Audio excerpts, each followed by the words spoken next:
திருச்சிற்றம்பலம். தென்னாடுடைய சிவனே போற்றி, எந்நாட்டவர்க்கும் இறைவா போற்றி. இன்னைக்கு மார்கழி மாதம் 15ஆம் நாள். மாணிக்க வாசகருடைய திருவம்பாவை பாடல்களை நாம் பாடிக்கொண்டிருக்கிறோம், கேட்டுக்கொண்டிருக்கிறோம். இந்த பாட்டுல ஒரு பெண் எப்படி பைத்தியமாகிறாள், பித்தாகிறாள். நீங்க பைத்தியம் அப்படின்ன உடனே நீங்க முழிக்க கூடாது. ஏன் தெரியுமா? சிவனுக்கே ஒரு பேர் உண்டே, பித்தா பிறை சூடி.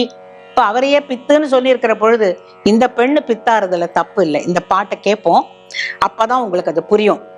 ஓரொரு காலியம் பெருமான் என்றென்றே நம் பெருமான், சீரொரு கால்வாயோவாள் சித்தம் களி கூற, நீரொரு கால் ஓவா நெடுந்தாரை கண் பணிப்ப, பாரொரு கால் வந்தனையாள் விண்ணோரைத்தான் பணியாள், பேரறையர்க்கு இங்கனே பித்தொருவராமாறும், யாரொருவர் இவ்வண்ணம் ஆட்கொள்ளும் வித்தகர்த்தாள், பாருருவப்பூள் முதயிர் வாயார நாம் பாடி, ஏருருவ பூம்புனல் பாய்ந்து ஆடேலோரெம்பாவாய். ஓரொரு கால் எம்பெருமான். எங்களோட தோழிகளில் ஒருத்தி திடீர்னு சிவனே, தென்னாடுடைய சிவனே, தென்பாண்டி நாட்டானே, தில்லையுள் கூத்தனேன்னு சிவனுடைய பேரெல்லாம் சொல்லுவா. சொல்ல சொல்ல அவளுடைய நீரொரு கால், அவளோட நெடுந்தாரை கண் பணிப்ப, சீரொரு கால் வாய் ஓவாள், வாய மூடவே மாட்டா. எப்ப பாரு சிவனே சிவனே சிவனேன்னு சொல்லி சொல்லி கண்களில் இருந்து தண்ணீர் கொட்டின்றே இருக்கும். பாரொரு கால் வந்தனையாள் அப்படின்னாக்க அவ இருக்கிற உலகத்துல இருந்து இந்த உலகத்துக்கு வரவே மாட்டா. அவ பாட்டு ஒரு சிவனை பத்திய ஒரு மெதப்புலியே இருப்பா. யாரையுமே கும்பிட மாட்டா. விண்ணோரைத்தான் பணியாள்னா வேற எந்த தெய்வத்தையும் கும்பிட மாட்டா. பேரறியருக்கு இங்கனே ஒருவர் பித்தா மாறுறதா? எப்படி அந்த ஈசன் பேரை சொன்ன உடனே பைத்தியமா பிடிக்கும் அப்படின்னா பிடிக்கும்.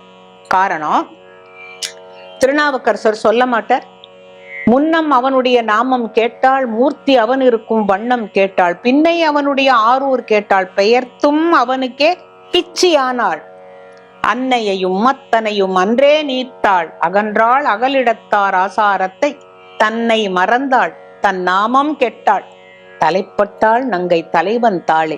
அதாவது இறைவன் மீது வைக்கின்ற அன்பு அளவுக்கு மீறி போகின்ற பொழுது அந்த நிலை ஒரு பித்து பிடித்த நிலை, ஆனந்த நிலை என்பதாக சொல்லுகிறாள். அவ அந்த பெண்ணை இந்த மாதிரி பித்து பிடிக்க வச்சவன்னா அவன் எப்பேற்பட்ட ஒரு ரொம்ப சக்தி வாய்ந்தவனா இருக்கணும் இல்லையா? அவனுடைய புகழை நாம எப்படி பாடணும்? வாருருவ பூன்முலையர்னா அழகான கச்சைகளை அணிந்த பெண்களே வாருங்கள், ஏருருவ பூம்புனல் பாய்ந்து அப்படின்னா, ஏர் அப்படிங்கிற வார்த்தைக்கு அழகுன்னு பேரு. ஏறார்ந்த கண்ணி யசோதை இளம் சிங்கம். ஆண்டாலும் இதே வார்த்தையை சொல்லியிருப்பா.